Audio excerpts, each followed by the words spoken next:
Kala ko ba tinatago yung court? Pinaglolo ko nila ako kamo. Tara, tara. Nakuha na yun.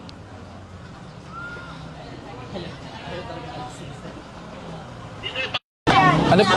Awis na nag-aawin na sila, pati ko nadamay. Hindi po. Galing Malacanang po ulit ang complaint. Ang usapan po namin ng barangay nyo, ang court dapat nakatabi. Eh, saan nakatabi? Nasa gitna. Sir, ano po may oras po talaga, sir. Hindi po. Nasaan po yung mga babaeng taga-barangay na kausap ko last time? 'Di ba? Ayun, kayo yun. 'Di ba usapan natin itatabi? Nasa gitna. Tapos, teka lang ha. Hindi niyo pwedeng sabihin sa akin, bawat kalsada may... Saglit lang po. Hindi niyo rin pwedeng sabihin sa akin, bawat kalsada dito may court. Galing ako sa kabila, ang court nila nakasagad. Hindi nakaharang sa gitna ng kalsada. So hindi niyo pwedeng sabihin sa akin na lahat dito nakaharang sa kalsada. Kinabit yung gulong niya, sir eh. Gabi na po, sir, yun ang Gulong. Eh, sino po ba yung nagrereklamo dito? Palabasin nyo. sir, wala Oh. po, sir. Eh, pati kami nirereklamo eh. Oh, pasensyaan po tayo, kukunin namin. Palabasin nyo yung nagreklamo. Kung kilala nyo, palabasin nyo. Ito na lang sir, kung ano sakali, kasi hindi mo lumalabas yung complainant. Opo, Yung sir, court itatabili mo. Hindi po pwede. Kami po ang nirereklamo. Hindi na namin Hindi po. sinabalik yan. Ako po ang nirereklamo sa Malacanang. Dahil bakit di pinabayaan ko kayo? Kasi, sir, Hindi po. kahit sa barangay Kasi ang po, ano lang sir, naman yun, ayaw. social media lang naman. Hindi social media. 8888 Presidential Complaint Hotline. Gusto mo makita? Yun nga po yung naging... Hindi po social media. Kasi Mali wala po naman kayo. complainant eh. Anong wala? Ayan na nga. Galing Hindi Malacanang. lumalabas po na complainant dito, wala naman po lumalabas. Boss, ito ang basis of complaint natin. Galing Malacanang. Hindi mo pwede sabihin sa akin walang complainant. Ayan oh. Meron, sir, meron. May complainant talaga kayo. Asan na ba yun? Ang Oh. pakiusap lang namin, sir. April 30 pa oh. Formal complaint. Pati DILG meron na. I am writing. Concerned residents of Opao. Ayan oh. Involves a basketball court installed directly on public road even though the area is a dead end. Regardless of its location, the structure clearly obstructs public road. Oh, meron pa ah. More alarming is that this obstruction had reportedly already resulted in a tragic accident. Yung ano namin, pausap namin sir, na Kasi, sir, huwag lang kunin yung court. Eh, pangalawa na to. Sir, Ayun nga po. kakatayo lang nga po. Kakatayo lang namin Kasi kaka-welding gabi. Ganito na lang. Bigyan nyo lang ako Ganito. minsan, Ganito. Hindi, ganito. Ako naman makikiusap. Kukunin ko, i-claim nyo sa amin. Para may papel tayo, may kasulatan. Sige po, sir. O, i-claim nyo. Wala naman babayaran eh. Walang problema, sir. O, ganun na lang. Sir, yung ano lang namin kasi, sir, ganito, sir. Ang pakiusap namin, yung nagreklamo kasi, sir, yung pinatawag namin sa barangay, ayan, kahit tanong nyo Sino po ba dyan? Ayun, dito, sir. O, di katukin nyo ngayon. Ayun nga, ayaw nga po, sir, lumabas po pagdating nyo, eh. Ay, wala tayong magagawa Ayun ang dyan. problema, sir, eh. Yun nga ang problema po, sir. Nakikiusap po kami, sir. Ganito na lang pa usapan natin.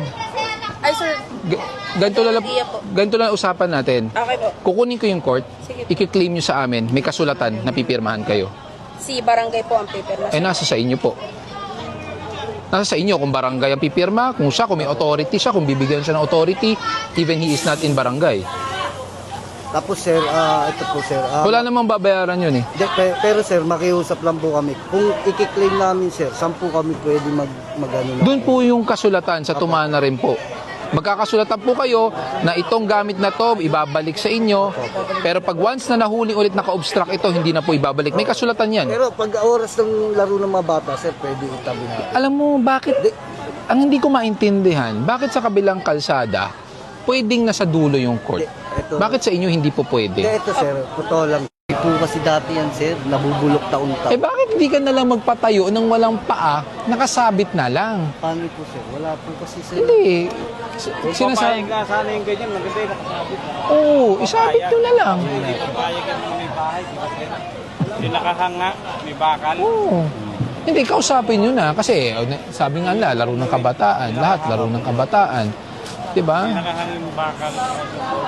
Wala nga naman bala sa sasakyan. Oo. Pwede naman yan. Maglalagay tayong poste dyan, sir, sa pader. Magposte kayo, tapos nakahang para wala sa gitna.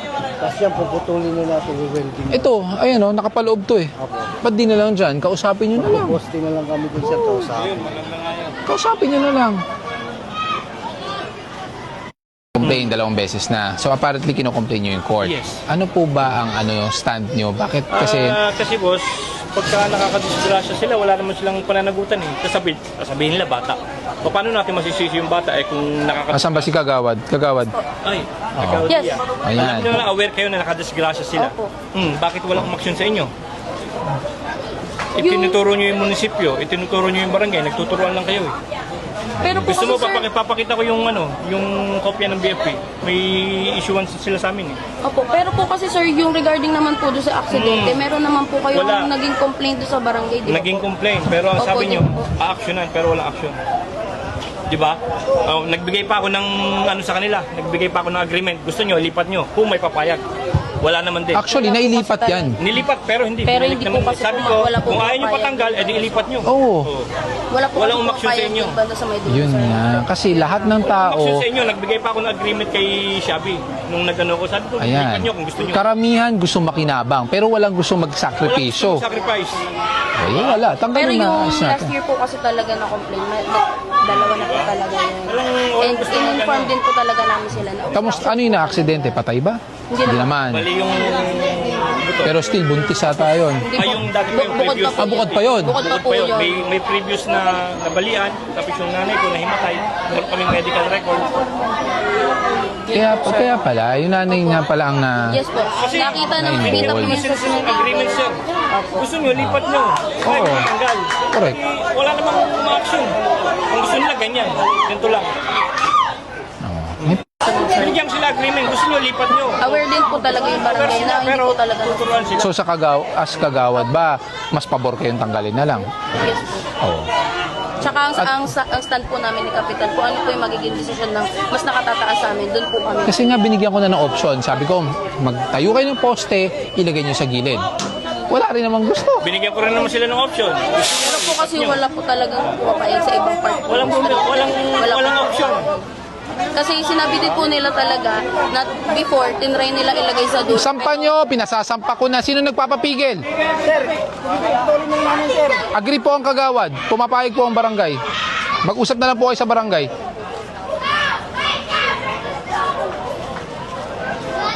May complaint si sir. Yes po. Karapatan nyo mag-complain. Yun nga. Kaya nga sabi ko, karapatan yun eh. Si sir may karapatan bilang residente dito. So, kung hindi lahat gusto makinabang sa court. Yes, sir. Pero walang gusto magsakripisyo sa inyo. Binigyan ko pa sila, sir, ng option. Kung may makatama mo, may pipirma sa inyo kasi pinapirma Wala na. pa nga ito eh. Nakita mo, ginagawa pa nga namin ng maayos. Nakita mo, tinayo pa lang kagabi. Nakipag-usap nila sa akin si Galis, nakipag-usap sila kay Amer. Hindi. Bakit hindi lumapit? Kaya nga dapat ako kinausap mo dyan. Hindi. Kasi ako Dapat ako nag-manage lahat Ay, yan ikaw eh. pa naman manage. Ako nag-ayos. Teka lang, tatanungin Ginagawan kita. nga natin Sino ba ng ano. nakakaperwisyo? Hindi, oo nga, mga kabataan. Kaya ito to, pumunta ako ng barangay para ayusin Dapat yung pinatawag mo. nangyari. Hindi, tinatawag kita sa Bakit barangay. walang lumarating sa akin? Di ba? Oh, ganito. Gusto niyo bang mas maayos? Oh, paglalaanan ko kayo ng effort. Magpatawag kayo, dadating ako para may katibayan kung sino pumunta at hindi pumunta. Sige, sir. Wala Oo. akong problema. Ganun na Yun lang. lang ang amin, sir. Eh kasi simple lang yan. Sinabi ko last time, Kasi option mo yun to eh. Yung ako option ako mo rin sa amin kuya. nakarating. Pasensya ka na kuya. Nagbigay rin ako ng option last time nandito ako, ilipat nyo. Di, Umukay kayo sa akin Apo. eh. Pero wala pa, sir. Kasi kakatayo nga lang po kagabi. Tinignan muna kung naka-align yung pinag-weldingan. Ayun nga, tabingi pa nga po eh. Papababa ko pa nga sana yun, sir. Simple, Kasi tabi- ganito na lang. Mag-usap kayo sa barangay, maghanap kayo ng pwesto. O, bibilang kayo ng court. O, na hindi yan nakaharang. lang sa amin, sir. Kasi sentimental value yung court, sir eh. Kumbaga, 80s, 90s pa yan. Yung bakal na yan. Halos, inano pa namin yan, sir. Pinaglaanan, palitan yung mga nabubulok. At saka ano, totally, sir, bago yung bakal sa ilalim niya. Binilang ko na ng bakal yan, pinaweldingan, pinaayos. Pasensya ka na ha, pero hindi ko, okay, sentimental value, 1980s. Uulitin ko, 1980s, hindi Abo. ganong kapuno ang kalsada. Sa tingin ko, wala pa tong extension. Yes, sir. Wala pa extension ng tindahan doon, di ba? Abo. Pero ngayon, ano na ba, 2026, ang sikip nyo na. Yun nga. Ito, with all honesty, nagpa-inspection po ko ng gabi.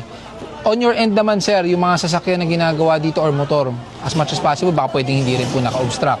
Dahil hindi ko po alam kung sa inyo yung na nakita namin nandito sa labas. Pwede sir ipa-review kung sa amin kasi hindi ko may tatanggi, may camera. Ayun. Barangay, pwede nyo po bang i-check? Yes. Oo, ganito na lang. Sabihin sa akin, hindi ko pwedeng sabihin sa Okay. kanila. Ganito. gusto nyo ng court, humanap kayo ng lugar na po pwede. Kung pumayag kung sino mang ninang niya, Apo. Meron na, sir. maglagay ka ng kasulatan. Pinapayagan ko itayo ang court sa harapan ng aking bahay at ako po ay nagbibigay ng pahintulot na hindi po ako magrereklamo. Yes, sir. Kasi pag sinabi kong verbal, boss, lagay ako court. Okay pare.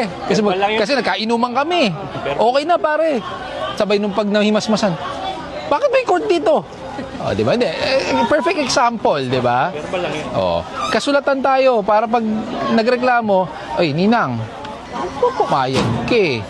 Di ba? Tapos mag-witness ang barangay. Di ba? Simple lang, court lang yan. Ulitin ko, lahat gustong makinabang, walang gustong magsakripisyo sa inyo. Lalagyan nyo, ayaw nito. Lalagay dito, ayaw nito. Di ba? So, anong gagawin natin?